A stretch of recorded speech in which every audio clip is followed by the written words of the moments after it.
5月27号，德国国防部一位发言人证实，数天前已经收到了乌克兰方面的请求，希望德国提供金牛座巡航导弹。那么此事已经得到了德国议员们的同意，该导弹将在未来配合 F-16战斗机与俄罗斯作战。泽连斯基要武器的眼光我想各位应该都是有目共睹的。无论是此前要来的爱国者防空系统，还是海马斯火箭炮，都在俄乌战场上打出了巨大战果。而相比于前2款武器，这个金牛座导弹就显得有些籍籍无名了。那么它的实力究竟如何？乌军又会如何使用这款武器呢？咱们接着往下看。近段时间，乌克兰军队首次使用多种导弹和无人机对俄控制区以及俄罗斯本土边境城市发动大规模空袭行动。据了解，在过去的5月26号当天，乌军对俄进行了至少50轮的密集轰炸和空袭，轰炸造成了俄方城市和俄控区多座大楼全部起火燃烧，部分地区已经停水停电了。值得注意的是，在这次乌军空袭中，大批量的使用了风暴阴影巡航导弹，对俄军造成了不小的打击。德国金牛座的到来不仅意味着除去法国和英国之外，又有一个北约国家要向乌克兰提供新型巡航导弹，也代表着乌军的大反攻已经拉开了帷幕。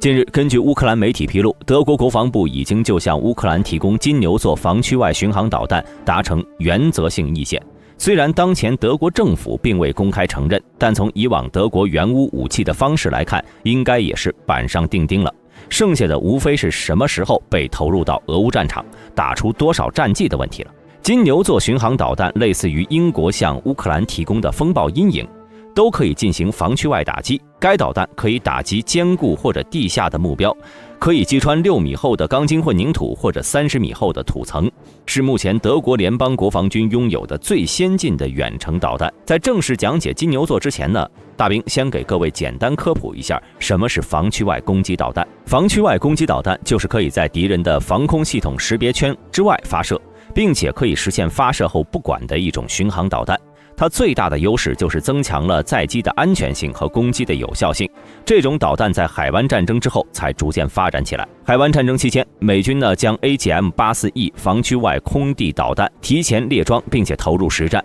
虽然实战表现不是很理想但这种导弹却展现了强大的战场应用前景。战争结束后，美军很快又推出了 AGM-84H 防区外对地攻击导弹，即增强型斯拉姆导弹以及 AGM-158 联合防区外空地导弹等产品。与此同时，其他军事强国也陆续在该领域增大了投资。金牛座防区外对地导弹就是在这种背景下诞生的。该导弹的研发时间最早可以追溯到上世纪80年代，德国金牛座系统公司开发了远程动能亲测和毁伤导弹。后来，瑞典的萨博公司将该系统发展成了 DWS-39， 用于鹰狮战机上，并在 DWS 的机车上研制出了2种 KEPD-150 金牛座导弹，其射程分别是150公里和54公里。而德国随后在这2款的基础上发展出了现在的金牛座 350A 型和 350P 型导弹，其中 350A 在正常载弹量的情况下射程为220公里， 350P 型的射程则可以达到500公里。目前尚不清楚德国会援助哪一款金牛座。不过，借鉴此前英国支援给乌军的风暴阴影巡航导弹就是出口版本，也就是250公里的型号，以符合导弹及技术控制条约。因此，在正常的情况下德国援乌的应该也是220射程版本的。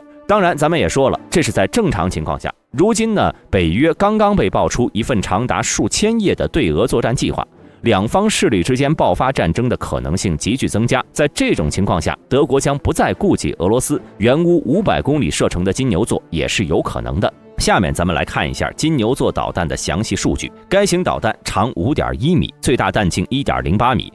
弹出式弹翼翼展 2.064 米，弹重 1.4 吨，配备有481公斤重的串联战斗部。该弹采用了 GPS 惯性导航、图像匹配、地形匹配和末端红外成像复合制导模式，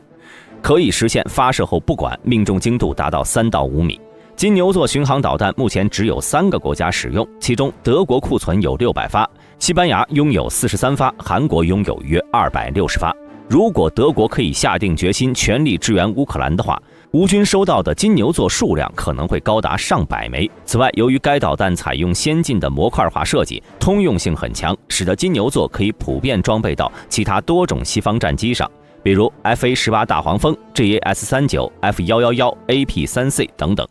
因此其改造潜力很大，乌克兰也未尝不能将其装备在苏27战机上来使用。而且由于该武器属于防区外打击导弹，它的命中率也相当不错。该武器曾在狂风战斗机上对20个地面预定目标进行攻击实验，并取得了95%命中率的成绩，这要受益于其复杂的制导系统。据了解，金牛座在中间飞行阶段采用 GPS 或者惯性制导，通过雷达高度计进行地形跟踪飞行，末端采用远红外成像进行目标自主引导。与其他同类型导弹相比，金牛座有着不小的优势，首当其冲呢就是它那500公里的打击距离，这要得益于它采用了低油耗的小型涡喷发动机和2片可以折叠的大展弦比弹翼设计。另外，庞大的体积也为其容纳了足够的燃料。如果使用 GP10 燃油的话，还能增加大约15%的射程。未来乌军的 F-16战机如果能在俄乌边境发射金牛座，就能够精准打击莫斯科周边的战略设施。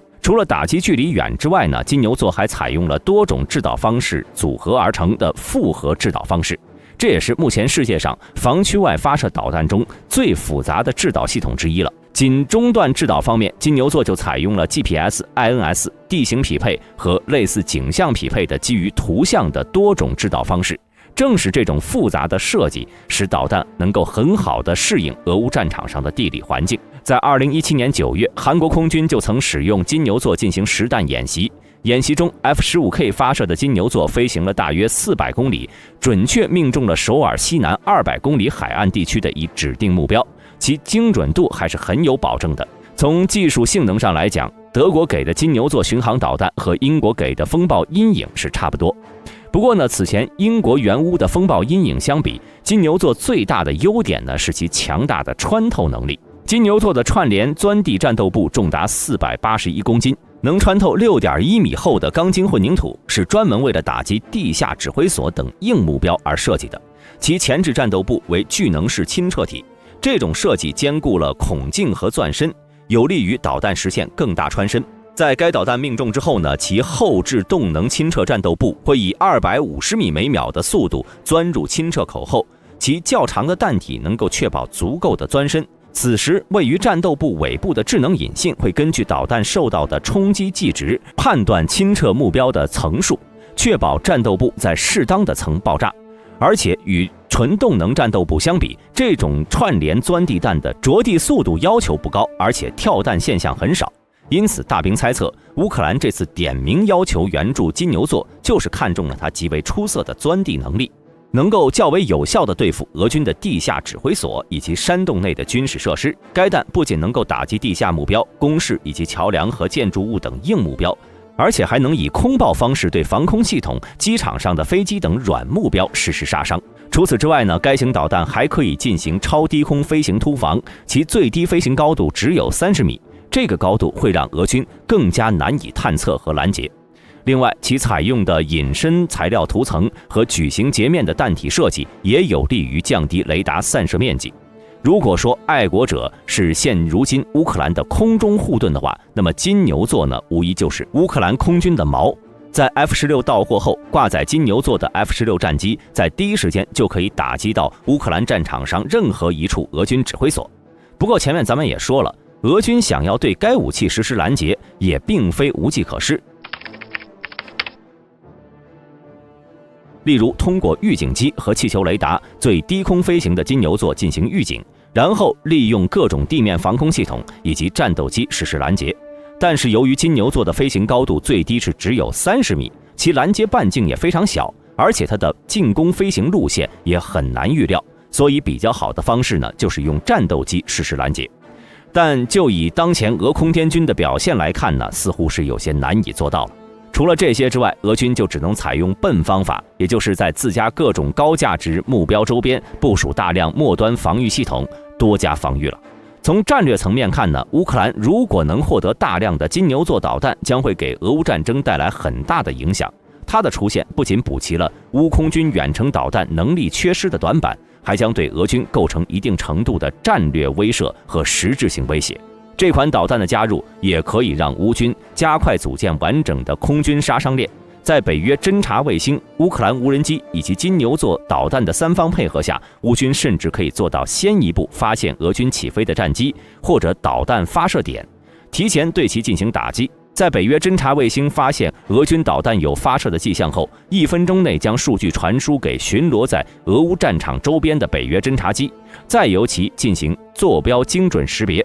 后方的乌军指挥部在收到情报后，第一时间起飞搭载了空导弹和金牛座的战机，就有可能做到在俄军导弹未发射之前将其打掉。当然，目前北约国家向乌克兰大批提供此类空射巡航导弹的意图，还是能体现出来北约国家的计划的。很可能呢是想复制一下赫尔松之战中海马斯火箭炮打击安东诺夫斯基大桥、打击俄军补给线的成功经验。因此，大兵个人猜测，乌军接下来很可能会将克里米亚大桥作为主要的打击目标。该大桥对于赫尔松地区的俄军而言呢，是一条至关重要的补给线。因此，对于俄军来说，还是很有必要在克里米亚大桥附近加强对空防御，或者在克赤半岛和塔甘罗格等地维持一支比较大的渡船船队作为备用，以便在克里米亚大桥遭到袭击之后，继续为赫尔松俄军提供补给。至于最终的效果究竟如何，那就看俄军的发挥了。大家对于德国援助的这款金牛座导弹都有什么看法？欢迎在下方的评论区留言。喜欢本频道的朋友，请点击下方的订阅按钮。我们下期再见。